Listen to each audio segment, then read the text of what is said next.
Soy Alfredo Envid y soy el coordinador de una asociación que se llama Asociación de Medicinas Complementarias. Entre otras cosas, hacemos una revista desde mediados de los años 80.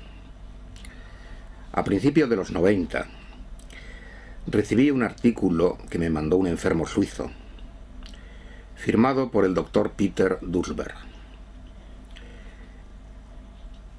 Y me quedé muy sorprendido, porque Duesberg decía sobre el SIDA todo lo contrario de lo que nos habían enseñado.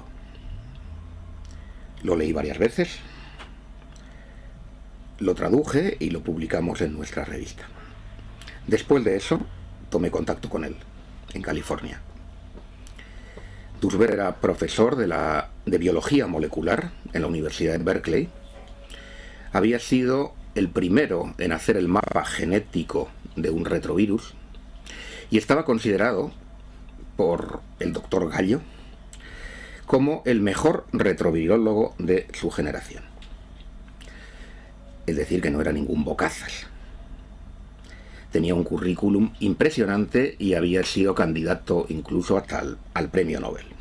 Fue él, entre otras cosas, el que descubrió los genes del cáncer. Tenía una beca que solamente 20 y tantos científicos tenían en Estados Unidos. Es decir, estaba situado dentro de los 20 y tantos científicos de élite más importantes de Estados Unidos. Duesberg me explicó que había muchos otros y me dio los contactos. Había un grupo que se llamaba Rethinking AIDS, que se acababa de formar en ese momento, que agrupaba decenas de científicos del más alto nivel de la ciencia oficial, de la ciencia más ortodoxa, que decían que todo lo que se había dicho sobre el SIDA era falso. Así que me lo tomé en serio. No se trataba ya solamente de un artículo, sino que hicimos un monográfico entero de 400 páginas y organizamos un congreso en Barcelona. Ese congreso, que tuvo lugar en el 93, si no me equivoco, vino Duesberg, vino Harvey Bialy, que era entonces el director científico de la revista Biotechnology, una de las más importantes revistas de biotecnología profesional del mundo. Vino Alfred Hassing, que era un hombre ya retirado, inmunólogo, y además con otras 2 especialidades médicas, profesor emérito de inmunología y muchos otros. Para mí quedó claro que tenían razón. Además de estos, me sorprendió también mucho que hubiera 3 premios Nobel. Y me sorprendió mucho de que no nos hubiéramos enterado ninguno de que había 3 premios Nobel y decenas de científicos cuestionando la hipótesis oficial.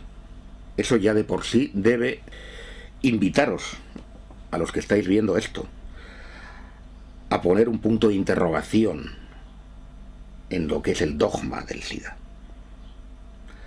Implica que hay una censura en la ciencia. De hecho, esa censura, muchos de estos científicos la han vivido.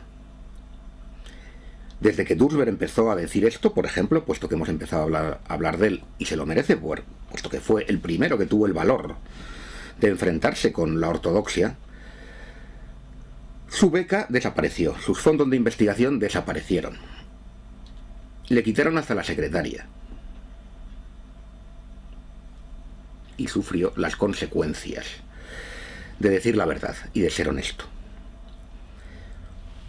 Como anécdota, un colaborador suyo, Stroman, que era otro biólogo molecular muy prestigioso en la Universidad de Berkeley, cuando se jubiló en los años 90, dijo: señores, dijo y lo escribió, Duesberg y todos los que dicen que el virus del SIDA no causa el SIDA tienen razón, pero he esperado a jubilarme para que no me pase lo mismo que a él. Y añadió: muchos de nosotros, refiriéndose al resto de los biólogos de primera línea, pensamos lo mismo. Muchos lo piensan, pero no lo van a decir. Por lo menos hasta que se jubilen. Así que esperamos que a medida que se vayan jubilando, tengamos una epidemia de disidentes.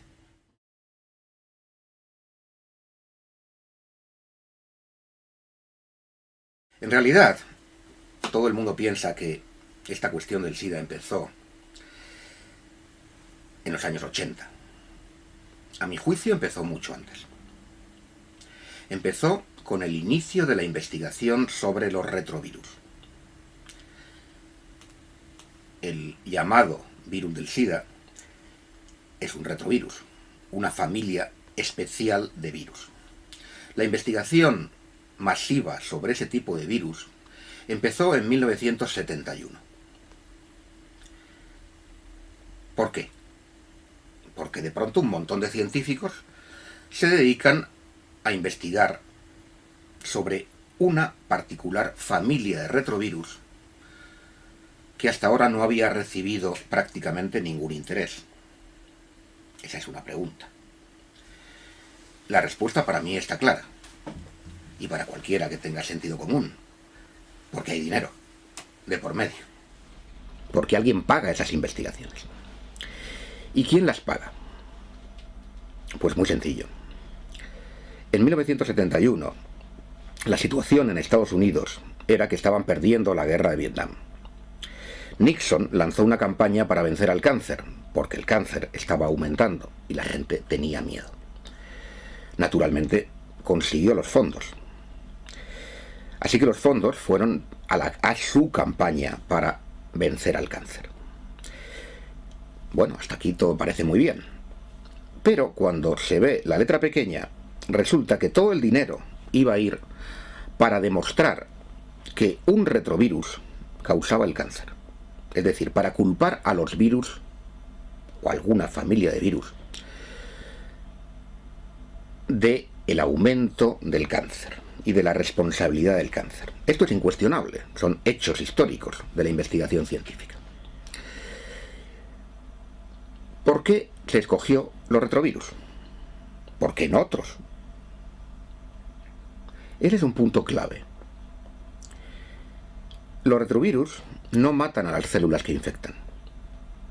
Para que un virus cause el cáncer, la primera condición es que no mate a la célula. Si un virus se mete en una célula y la mata, ya no hay cáncer. Por lo tanto, por ese motivo se escogieron a los retrovirus. ¿Y qué sentido tenía dedicar todo el dinero a esto? Pregúntenselo. Tenía un sentido muy sencillo. Las investigaciones que apuntaban como origen del aumento del cáncer al aumento de la contaminación radiactiva y al aumento de la contaminación química eran cada vez más evidentes y, por supuesto, más incómodas para la industria. Así que había que desviar la atención. ¿Cuál es la forma de desviar la atención? Si investigas en que el cáncer es causado por la radioactividad o por la contaminación química, no vas a tener ni un dólar. Si investigas sobre los retrovirus, que es lo que nosotros queremos, tienes todo el dinero del mundo. Es perfecto. Desgraciadamente la ciencia funciona así, desde hace ya muchos años. Así que hubo un parón total en la investigación de los orígenes medioambientales del cáncer. Y decenas y centenares de científicos se dedicaron a gastarse el dinero, ese maná financiero que se les daba, para demostrar que el cáncer era causado por un virus. Estábamos en 1971, llegamos a 1980 y empiezan a aparecer en los años 80 los primeros casos que se etiquetan de SIDA.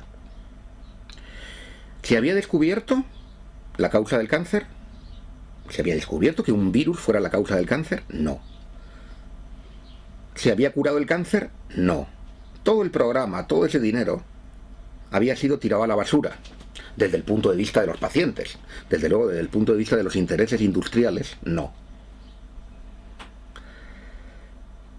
Aparecen los primeros casos, que son todos enfermedades antiguas, sarcomas de Kaposi, neumonías, por neumocistis. Y los centros de control de enfermedades de Atlanta se frotan las manos. Y toda la investigación y todo el complejo industrial que se había dedicado a la investigación de los retrovirus como posibles causas del cáncer se reconvierte al SIDA.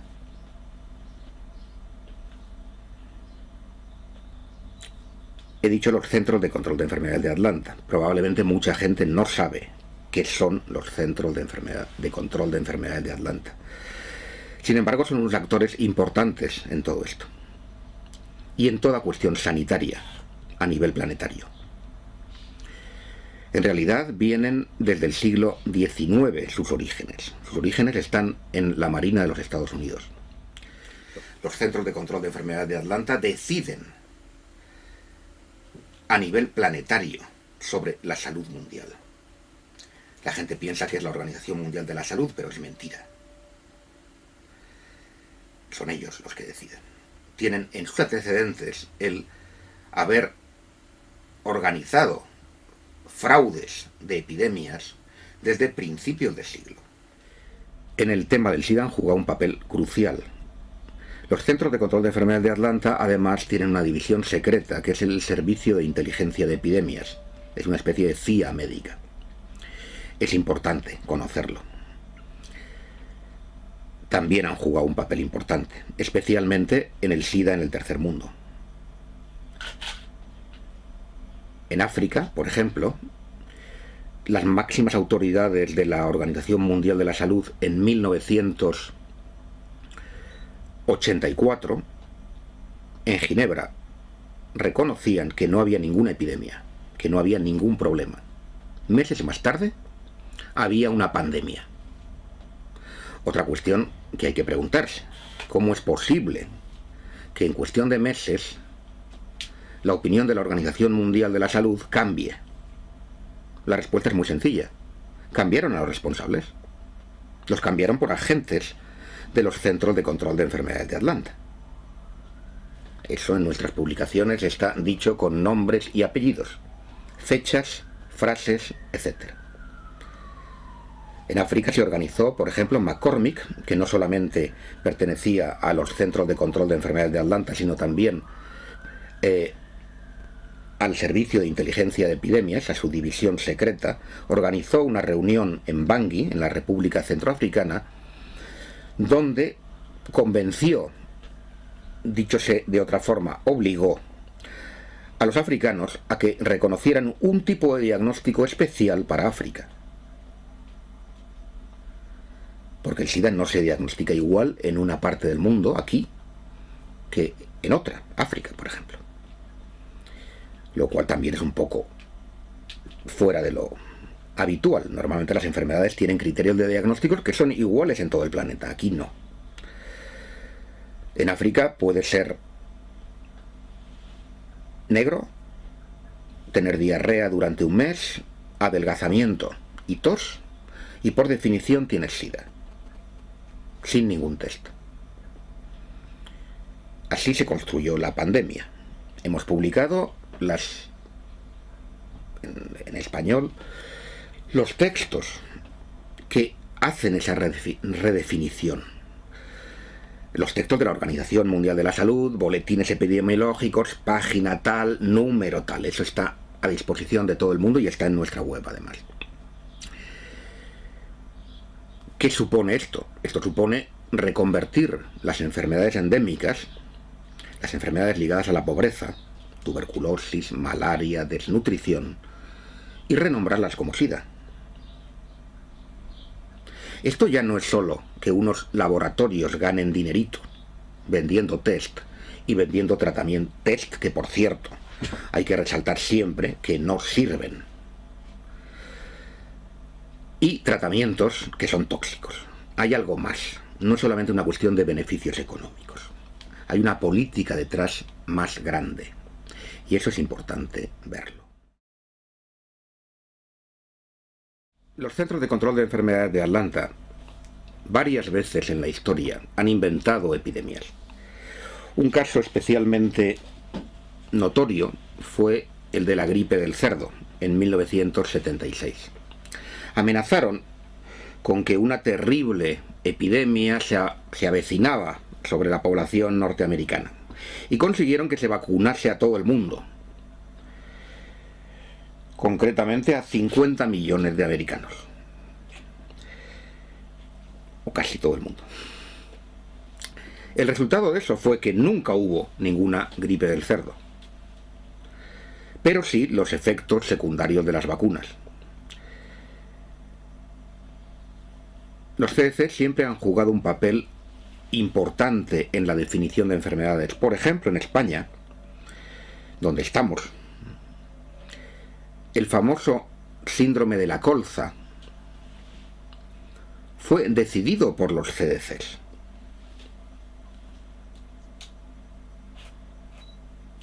En realidad no era el aceite, era un pesticida de la multinacional Bayer, el que había provocado la catástrofe, con miles de muertos y decenas de miles de enfermos crónicos de por vida. Cuando llegaron los CDCs, quitaron todas las comisiones que había, que investigaban en otras líneas, que no fueran la del aceite, y decidieron que era el aceite. Y con eso nos quedamos.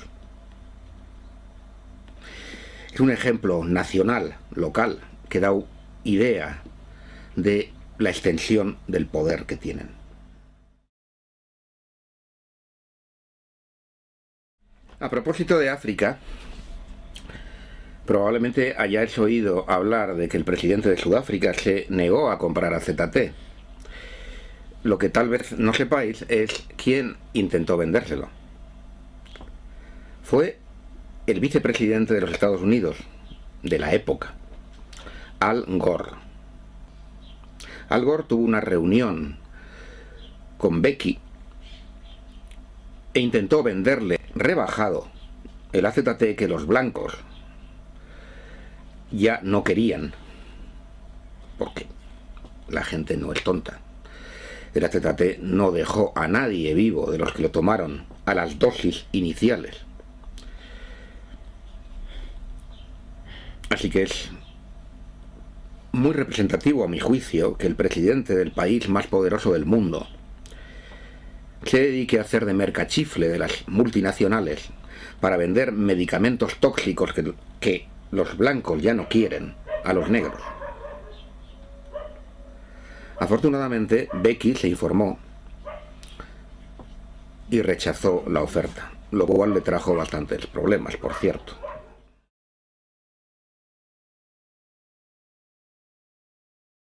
SIDA quiere decir síndrome de inmunodeficiencia adquirido.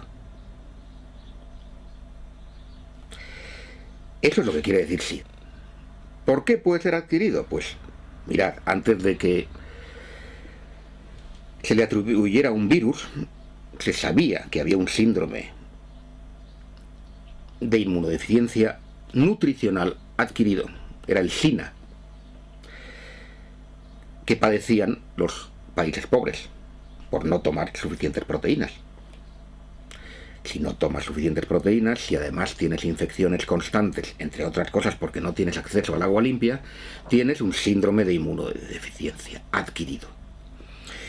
Toda la gente que tomó AZT en la primera época tuvo un síndrome de inmunodeficiencia adquirido por tomar una droga tóxica e inmunosupresora a dosis altas, que era el AZT, que se había rechazado incluso para el tratamiento del cáncer, porque era demasiado tóxica, con cuentagotas. Pero a los enfermos de SIDA o a los seropositivos de la época se les podía dar con el grifo abierto. Ahí tienes otro síndrome de inmunodeficiencia adquirida. En Chernobyl se habla del SIDA de Chernobyl. La contaminación radiactiva produce inmunodeficiencia, entre otras cosas, no solo cánceres. Los soldados que volvieron de Vietnam, que habían sido contaminados con el agente naranja, y los propios vietnamitas tuvieron inmunodeficiencias, porque las dioxinas que contenía el agente naranja producen inmunodeficiencia.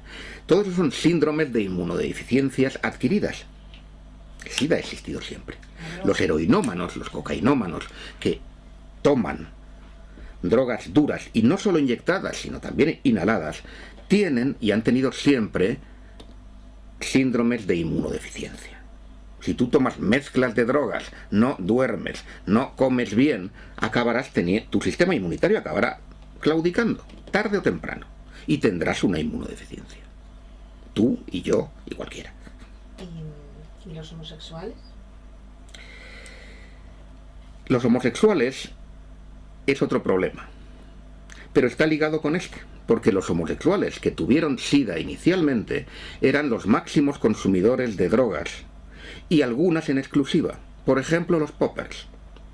Y los poppers producen sarcoma de Kaposi, que fue lo que se llamó el cáncer gay, que no aparecía en mujeres, sino exclusivamente en homosexuales que tomaban ese tipo de droga que no toma otra gente normalmente. Tienes una buena prueba que de hecho no pasó desapercibido a los científicos con sentido común, y muchos inmediatamente se dieron cuenta de la relación que había entre los poppers y la epidemia de sarcoma de Kaposi que estaba habiendo. Pero les dijeron que por ahí no. La hipótesis de las drogas se bloqueó totalmente. En resumen, tú estás preguntando por qué unos, por qué otros. En África está claro. Es una forma de redefinir las enfermedades de la pobreza, que producen inmunodeficiencia, evidentemente. África es cada vez más pobre. Es expoliada de sus recursos, como sabemos, y eso hay que cubrirlo. Y además sobra gente, que ese es otro tema. En Occidente, las drogas legales e ilegales que producen inmunodeficiencia son responsables de la mayor parte de lo que se ha llamado SIDA. En resumen.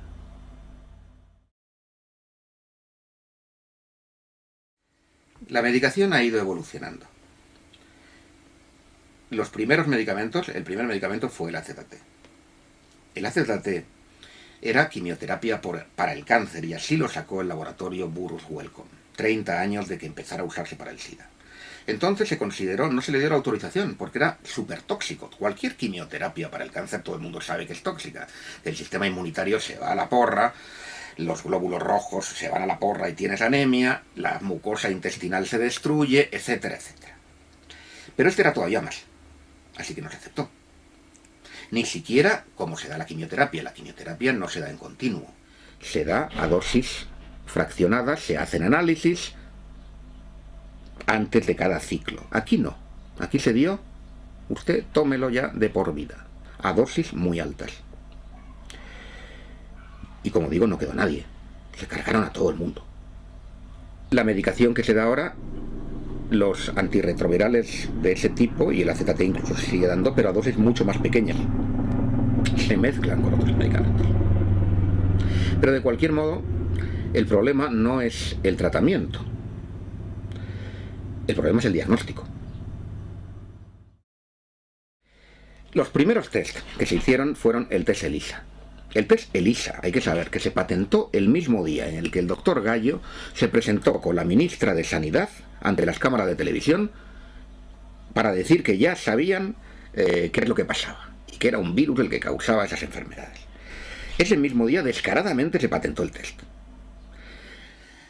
El test son royalties, es dinero. El test ELISA da más de un 80% de falsos positivos. Y no lo digo yo, lo dice el New England Journal of Medicine, que es la revista más prestigiosa de medicina occidental, en un estudio hecho sobre aspirantes a la Marina de los Estados Unidos, sobre decenas de miles. Entonces decimos, bueno, habría que plantearse cómo es que seguimos pagando de nuestros bolsillos un test que da más del 80% de falsos positivos.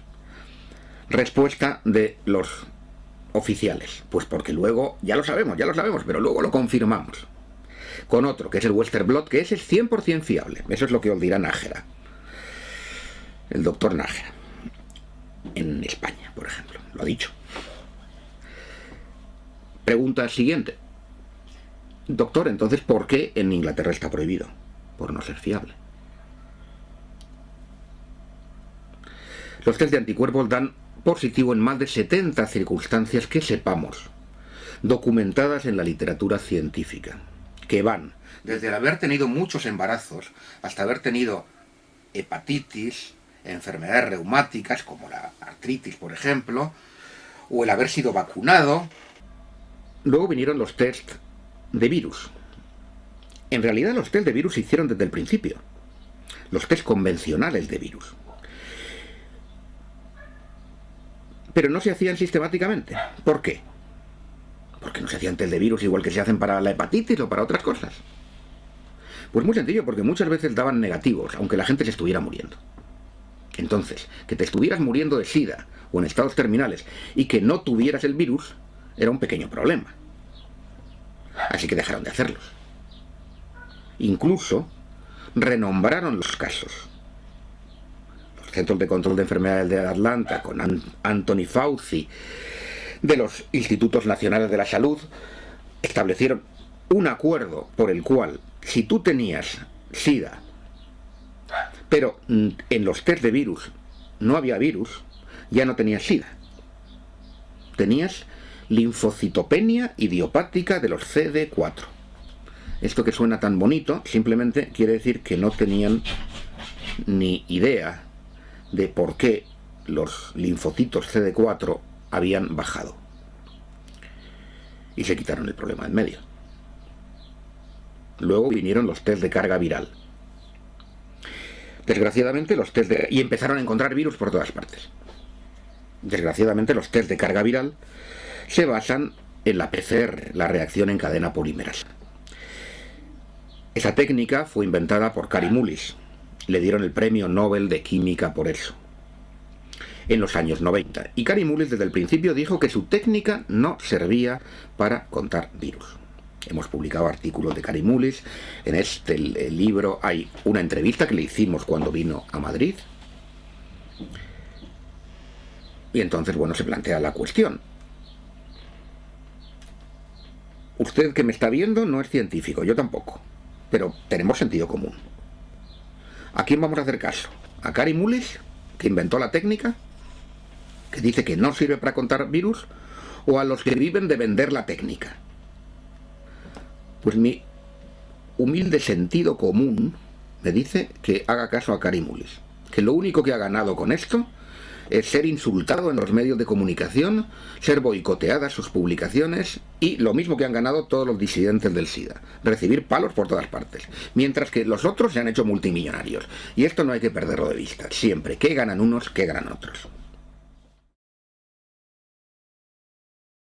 Siempre hay muchos motivos de desesperanza cuando te enfrentas con un monstruo como es el sistema que controla la información médica y la información pública. Sin embargo, yo os recomiendo entrar en Internet, entrar en páginas como Rethinking AIDS. Os podéis pasar meses leyendo lo que hay en Rethinking AIDS, años, conociendo las opiniones de todos estos científicos de los que hablábamos. Esa página se actualiza regularmente. Os dará otra visión de las noticias que no vais a encontrar en la televisión, que por cierto es mejor apagarla. De por vida. Y haceros vuestros propios canales de noticias. Buscar quién documenta lo que dice y haceros vuestros propios canales. Esa es una página.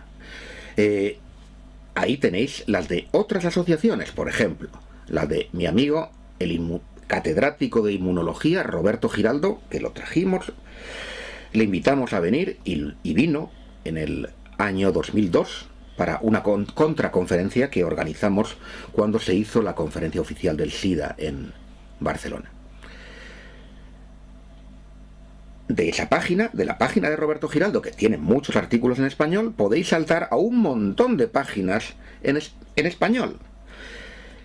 Realmente el volumen de información disidente disponible es creciente.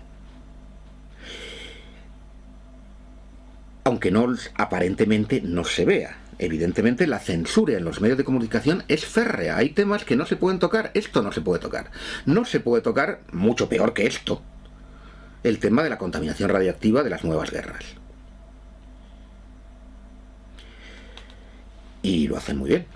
Lo hacen muy bien, pero gracias a Internet y gracias a un trabajo que muchos disidentes están llevando a cabo mucho más inmediato de hablar con sus amigos, de organizar cosas en los barrios o pequeñas conferencias en asociaciones,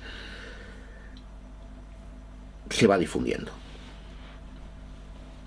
Además tenemos una ventaja, y es que nosotros no tenemos nada que perder sobre ellos.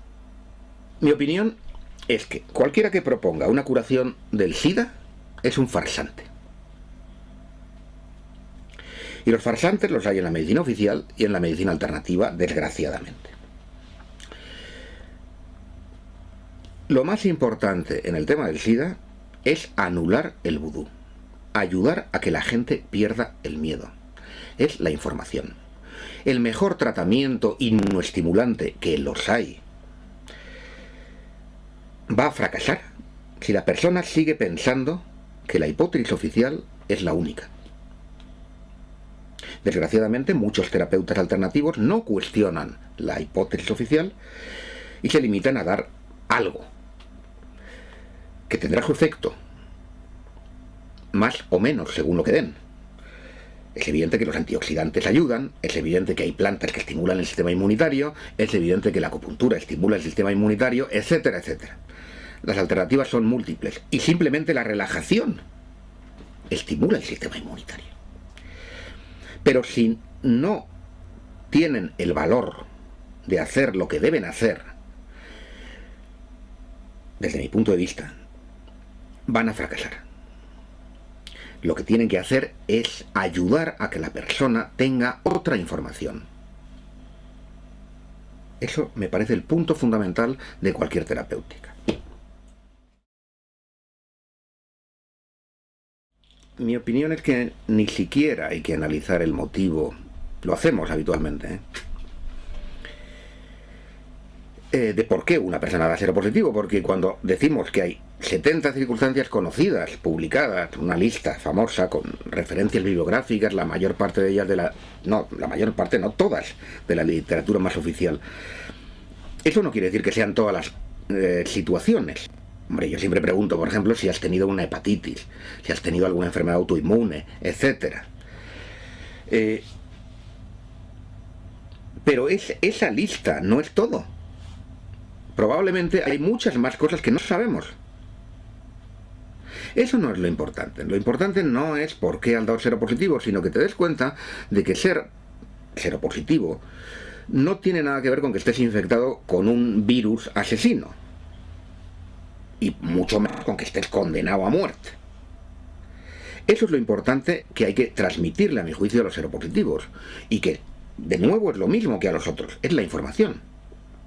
Y que ellos mismos se hagan su opinión. Yo siempre les digo, no me hagas caso a mí, ni hagas caso al médico oficial. Hazte tu propia opinión. Hay que anular el vudú. El vudú produce miedo. Está demostrado que los linfocitos T caen en picado con el simple anuncio de la seropositividad. El simple anuncio de la seropositividad ya hace que tu sistema inmunitario baje. Y de hecho, hay trabajos de Anthony Fauci de los años 70, de los que no se habla nunca, donde se demostraba que un estrés hacía descender los linfocitos T4 concretamente, que no son el sistema inmunitario, esa es otra cuestión. No os centréis en las cifras de T4. Los T4 en inglés se llaman helpers, ayudantes, por algo. No son los directores de orquesta como lo plantean panfletos oficiales financiados con el dinero de los bancos. En resumen, la información de nuevo. Anular el miedo. Ese es el tratamiento fundamental. Yo hay mucha gente que es seropositiva que no la trato. Le enseño a relajarse, le doy otra información y me pongo a su disposición para aclararle las dudas que pueda aclararle.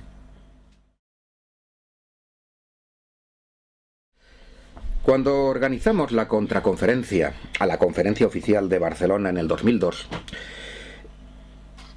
conseguí la lista de las asociaciones que sponsorizaban la conferencia. Esto es importante, porque quien paga tiene algún interés en la conferencia oficial. Nos encontramos los habituales laboratorios farmacéuticos, muchos de ellos ligados a la industria del SIDA. Pero también nos encontramos otras instituciones que tal vez no conozcáis. Por ejemplo, nos encontramos a los Centros de Control de Enfermedades de Atlanta. Nos encontramos a los Institutos Nacionales de la Salud americanos, el NIH. Esto también es fácilmente comprensible porque han jugado un papel muy importante en la difusión de la hipótesis oficial del SIDA y tienen directos intereses. Pero luego había otras asociaciones que aparentemente no los deberían de tener. Por ejemplo, el Population Council. Por ejemplo, USAID. Por ejemplo, el IPPF, que es la Federación Internacional de Planificación Familiar. Sale de las asociaciones de eugenesia americanas. El primer Congreso Internacional de Eugenesia se celebra en 1912 en Londres, no en Berlín, en Londres. El segundo en 1921 en Nueva York. El tercero, otra vez en Nueva York, y es presidido por el doctor Ernest Rudin, un nazi que fue uno de los artífices del genocidio nazi. La idea que mantienen es que hay una raza pura y hay que preservarla. De ahí sale la Oficina de Planificación Internacional Familiar y todas las asociaciones que luego se derivan, por ejemplo.